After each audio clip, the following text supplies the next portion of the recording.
pag-uusapan yon once na na-convene yung impeachment court, ay pag-uusapan yon.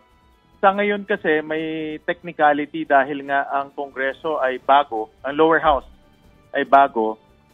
Technically, wala silang prosecutor dahil yung prosecutor nila ay 19th Congress prosecutor.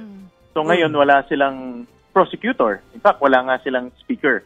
No? So, kaya pag nag-convene ang House of Representatives sa July 28, doon lang sila makaka-elect ng speaker at doon rin sila makakapagbigay nung second certification sa Senado. Kung tatandaan natin, may second certification. Yes. Kung interested pa sila doon sa articles of impeachment o hindi.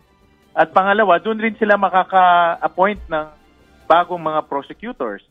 Dahil sa alam ko, mayroong 2 o 3 prosecutors na natalo nung eleksyon. No? So, mag-appoint sila ng bagong prosecutor. At itong mga nanalong prosecutor naman, dapat i-reappoint rin. No? Kasi nga, bago na yung buong Kongreso. So, kailan natin inaasahan yun, sir? So, kung July... Mga July 28 yan. Or maybe around July 28, 29 to 30. No, more or less, mga ganyan. So, once na na-endorse na po ng Kongreso yung kanilang mga bagong prosecutors, ano po yung dapat nating asahan? Ire-reconvene na agad yung impeachment court. Ito na po ba yung priority natin? Correct. Pag nag-assign na sila ng bagong prosecutors at pinadala nila yung second certification, dapat mag-convene na kaagad ang impeachment court. Kasi yun nilang ang inaantay yung bagong prosecutor. So, dapat mag-convene na kaagad ang impeachment court. So, sir, yung pagtitake po ng oath ng bagong 12 senador will happen between July 28 and 30 rin. Mga ganun din po ang estimate natin. O pwede na prior to that? Actually, technically, pwede ang impeachment court mag-convene on our own now. At for purposes of oath-taking, pwede.